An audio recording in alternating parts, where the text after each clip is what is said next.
Drama serial मन मस्त मलंग की आने वाली एपिसोड बहुत धमाकेदार होने वाली है, क्योंकि अब आने वाली एपिसोड में ना सिर्फ रिया कबीर को अपने घर से निकल जाने के लिए कह देगी, बल्कि अब कबीर भी अपना हाथ काट कर रिया को दिखा देगा कि वो रिया से कितनी मोहब्बत करता है। तो अब क्या रिया कबीर से शादी करने के लिए राजी होगी? क्या कबीर और रिया की शादी अस्मा और सिकंदर की मर्जी से हो पाएगी? ये जानने से पहले अगर अब तक आपने हमारा चैनल सब्सक्राइब नहीं किया तो जरूर करें।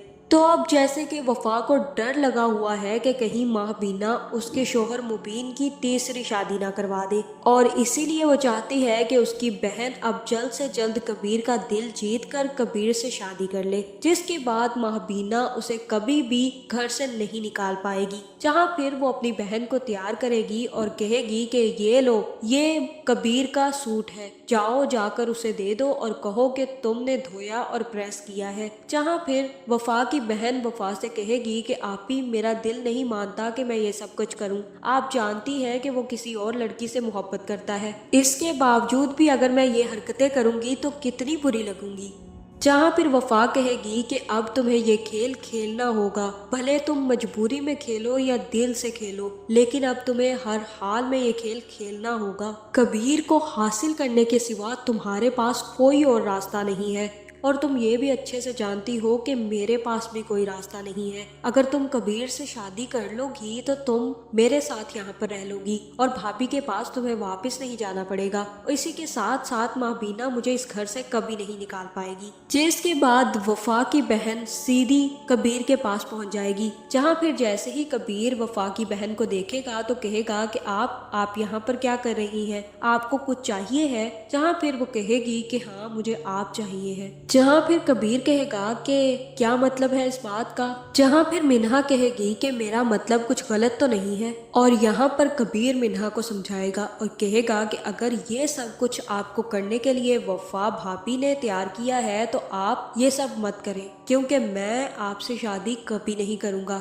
मैं रिया से मोहब्बत करता हूँ और रिया से ही शादी करूँगा। आप यहाँ पर रह सकती हैं जब तक आप चाहें, और भाभी से कहें कि आपके लिए कोई अच्छा सा रिश्ता और ढूंढ ले, क्योंकि कबीर रिया के सिवा किसी से शादी नहीं करेगा। और ये बात आप अपने दिमाग में बिठा ले और ये फजूल की कोशिशें करना भी छोड़ दे। जहाँ फिर हो सकता है कि यहाँ पर मिन्हा को सारी समझ आ जाए और वो अपनी बहन का साथ देने से इनकार कर दे। जहाँ मुझे यही लग रहा है कि सिकंदर भी अब ठेका लेने के बाद दोबारा से किसी न किसी तरह कबीर को धोखा देने वाला है। जहाँ फिर महबीना कबीर से कहेगी कि ये चल क्या रहा है, मैंने सुना है कि तुमने उसे ठेका दे दिया, और ठेका देने के बाद तुम उसकी मदद करने के लिए पहुंच गए। तुम्हें डर क्यों नहीं लगता? तुम चाहते क्या हो आखिर? जहाँ फिर कबीर कहेगा कि उसने मदद के नाम पर अपनी असलियत तो दिखा दी, लेकिन अब मैं उसे नहीं छोड़ूंगा। मैं किसी से नहीं डरता और ना ही मुझे किसी से डरने की जरूरत है।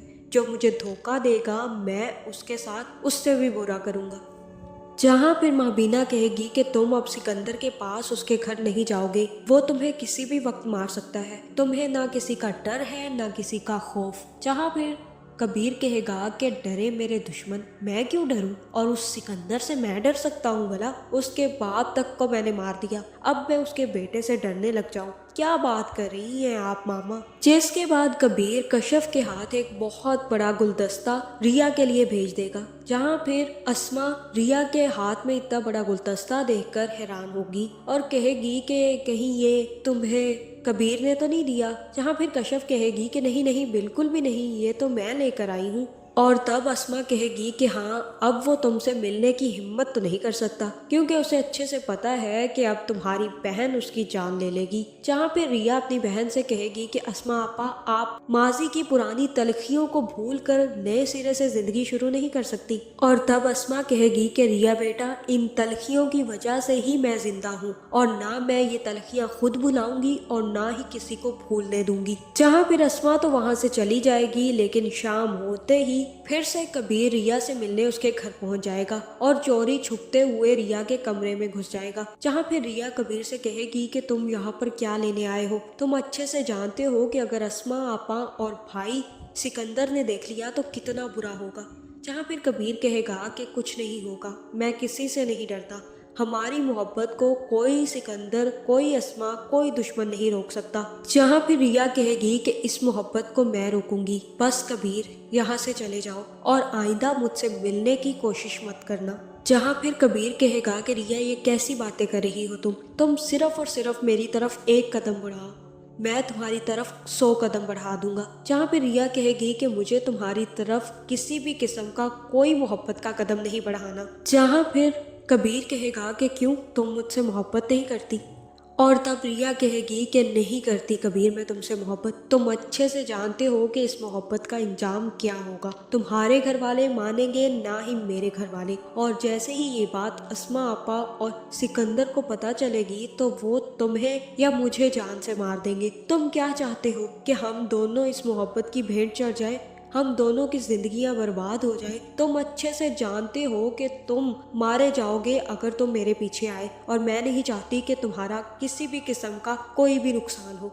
जहाँ मुझे तो ऐसा ही लग रहा है कि ये सुनकर कबीर को काफ़ी ज़्यादा गुस्सा आने वाला है, जिसके बाद कबीर चाकू निकालेगा और अपना हाथ काट लेगा और कहेगा कि ये देखो, मैं तुमसे इतनी मोहब्बत करता हूँ, तुम कह रही हो कि मैं तुम्हारी तरफ आऊँगा तो तुम्हारा भाई या तुम्हारी बहन मुझे मार देगी, अगर मैं अब पीछे गया तो मैं खुद को खुद मार लूँगा। जहाँ मुझे तो यही लग रहा है कि यहाँ पर कबीर रिया को प्रपोज करने वाला है और रिया से कहने वाला है कि अगर तुमने मुझसे शादी ना की तो मैं अपनी जान ले लूँगा।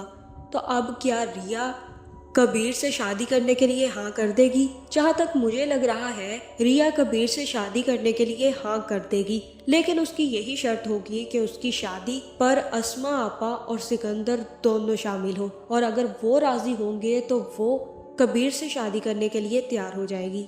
जहां अब कबीर को ये एक बहुत बड़ा टास्क मिलने वाला है और इस टास्क को पूरा करने के लिए सबसे पहले उसे इसकी जड़ तक पहुंचना होगा, और इसकी जड़ कोई और नहीं सिर्फ और सिर्फ वाजिद है। अगर वो वाजिद की सच्चाई सबके सामने खोल दे तो अस्मा और सिकंदर के मूड भी ठीक हो सकते हैं। जहां जैसे ही अस्मा को ये बात पता चलेगी कि वाजिद तो उससे कभी मोहब्बत करता ही नहीं था, बल्कि वाजिद तो उसे धोखा दे रहा था और अपने मकसद के लिए इस्तेमाल कर रहा था, तब हो सकता है कि अस्मा वाजिद के मुंह पर एक जोरदार थप्पड़ लगाए और फिर कहे कि मैंने तुम पर भरोसा करके बहुत गलत किया और मैंने तुम्हारी वजह से ना सिर्फ इतने प्यारे शोहर को छोड़ दिया बल्कि अपने बच्चे तक को मार दिया, और तुम वाजिद इतने घटिया निकले। जहां फिर वाजिद की सच्चाई खुलने के बाद ये भी खुल जाएगा कि असल में असगर खान को मारने के पीछे किसी और का हाथ नहीं बल्कि सिर्फ और सिर्फ वाजिद का हाथ है। तो आपका इस बारे में क्या ख्याल है, कमेंट करके ज़रूर बताएं, और ऐसी वीडियोस देखने के लिए हमारे चैनल को सब्सक्राइब करना ना भूलिएगा।